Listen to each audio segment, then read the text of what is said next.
Reset ಮಾಡೋದು ಹೇಗೆ ಅಂತ ಇನ್ಸ್ಟ್ರಕ್ಷನ್ಸು. ಫಸ್ಟು ಇಲ್ಲಿ ಬಂದು ಇದು ನೋಡಿದರೆ ಇಲ್ಲಿ LORR ಅಂತ ತೋರಿಸ್ತಾ ಇರುತ್ತೆ. ಅವಾಗ ಏನು ಮಾಡಬೇಕು ಅಂದರೆ ಫಸ್ಟ್ ಇಲ್ಲಿ ಮೇಯ್ನ್ ಸ್ವಿಚ್ ಇದೆಯಲ್ಲ, ಈ ಫಸ್ಟು ಬಟನ್ನ ಡೌನ್ ಮಾಡಬೇಕು.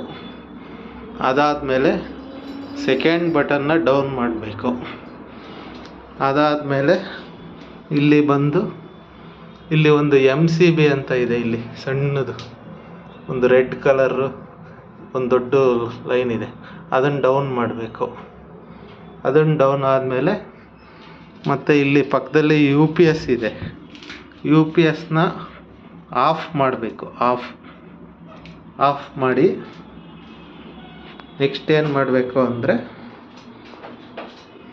ಲಿಫ್ಟು ಮಧ್ಯದಲ್ಲಿ ಸಿಗಾಕೊಂಡಿದ್ರೆ ಇದು ಬ್ರೇಕು, ಸ್ವಲ್ಪನೇ ಹಿಂಗೆ ನಿಮ್ಮ ಕಡೆ ಎಳ್ಕೋಬೇಕು, ನಮ್ಮ ಕಡೆ ಅದು ಎಳ್ಕೊಂಡಿದ್ದಾಗಲೇ ಇದನ್ನು ಸ್ಲೋಲಿ ತಿರುಗಿಸ್ಬೇಕು.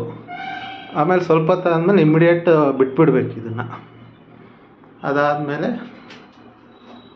ಅದು 3rd ಫ್ಲೋರು ಮಧ್ಯೆ ಏನಾದ್ರು ಇದ್ದರೆ ಅದು ಮೇಲೆ ಅಥವಾ ಕೆಳಗೆ ಮಾಡಿದರೆ ಬರುತ್ತೆ. ನೆಕ್ಸ್ಟ್ ಏನು ಮಾಡಬೇಕು ಅಂದರೆ ಇದನ್ನು ಆನ್ ಮಾಡಬೇಕು, ಮೇಲೆ ಆನ್ ಮಾಡಬೇಕು, ಇದನ್ನು ಮೇಲೆ ಆನ್ ಮಾಡಬೇಕು, ಇದನ್ನು ಮೇಲೆ ಆನ್ ಮಾಡಬೇಕು. ಆಮೇಲೆ UPSನ ಆನ್ ಮಾಡಬೇಕು. ಆನ್ ಮಾಡಿ ಸ್ವಲ್ಪ ಹೊತ್ತು ಬಿಡಬೇಕು.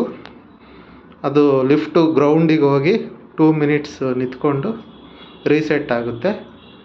ರೀಸೆಟ್ ಆದಮೇಲೆ ಇಲ್ಲಿರೋದು 000 ಅಂತ ತೋರಿಸುತ್ತೆ. ಎರರು ಅಥವಾ ಎಲ್ಲಾರು ಏನೂ ತೋರಿಸ್ಬಾರ್ದು, 0.0 ಇರಬೇಕು. ಆವಾಗ ಲಿಫ್ಟು ರೆಡಿಯಾಗಿದೆ ಅಂತ. ಓಕೆ.